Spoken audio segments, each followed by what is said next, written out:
I hadn't seen him in 15 years, not since the night he walked out and left me standing in the doorway, waiting for a goodbye that never came. But yesterday I found him behind a grocery store, digging through a trash bin, eating cold leftovers with his bare hands. And when he finally looked up, he said, "I didn't abandon you. I saved you." Back then, we were young. We lived in a tiny apartment on 47th Street, struggling but happy. He wasn't perfect, but he was mine, protective, warm, the kind of man who would give his coat to a stranger. Then one night, everything changed. He left for a quick drive to buy medicine for my headache. He never returned. His phone went off. His friends hadn't seen him. Police told me he was an adult, maybe he just chose to leave. I spent months searching, years healing. I remarried. I built a life again.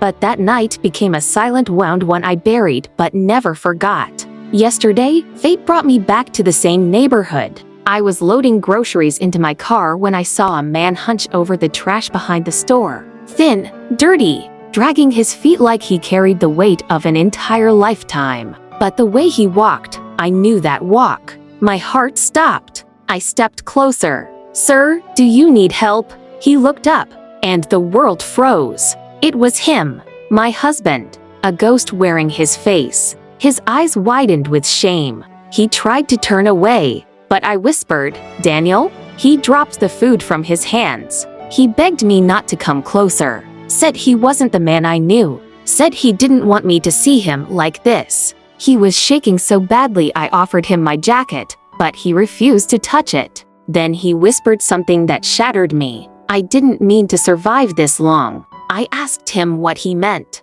where he had been, why he left. He finally met my eyes and said the words I had waited 15 years to hear. "I abandoned myself, not you." He told me everything. That night, on the way to the pharmacy, he witnessed something violent, something connected to a group he had unknowingly crossed at work. A confrontation, threats, and a promise, disappear or she disappears too. He didn't trust the police, didn't want to risk my life. So he drove away, left his car near a bus station, and vanished before they could trace him. He thought disappearing was the only way to protect me. He said he spent months sleeping in shelters, working odd jobs, always on the move. But then he slipped into a spiral depression, fear, anxiety until the streets became the only place he felt he could hide. Years went by. Threats faded, but shame took over. He believed I deserved better. He believed I had moved on. He believed nothing he could say would undo the pain he caused. So he stayed in the shadows, watching life from a distance, refusing to interfere. He admitted he had come close to contacting me hundreds of times, but fear always won. Then he said something that almost made me fall to my knees. Every birthday, I'd sit outside the old apartment. "I just wanted to see if you were happy." I didn't know whether to scream at him or hold him. My hands were shaking. My heart was breaking. I told him he didn't save me, he destroyed me. He nodded. He agreed. He said he had lived with that guilt every single day. Said the streets were his punishment.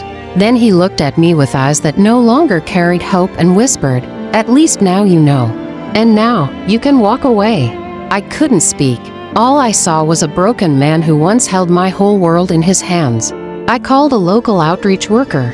I begged him to let them help. He resisted, but hunger and exhaustion weakened him. He finally allowed them to take him to a shelter. For weeks, I visited him. We talked not as husband and wife, but as to humans connected by history and pain. Social workers helped him get therapy. A case manager helped him apply for ID and benefits. He slowly began rebuilding the pieces of his shattered life. My current husband supported me, even encouraged me, saying no one deserves to die unseen. The truth is, I don't know if forgiveness is possible, but understanding is, and that alone changed both of us. Sometimes, the people who vanish aren't running from love. They're running from themselves, from fear, from danger, from a truth they believe will break the ones they care about. Life doesn't always give us clean endings. Sometimes the past returns in a form that forces us to confront who we were and who we've become. I didn't find closure that day. I found a man broken by his choices, A man who loved me in the only way he believed he could, by disappearing. And as I walked away from the shelter one evening, I realized some stories don't end with reunion or revenge, they end with understanding. And sometimes, that's enough.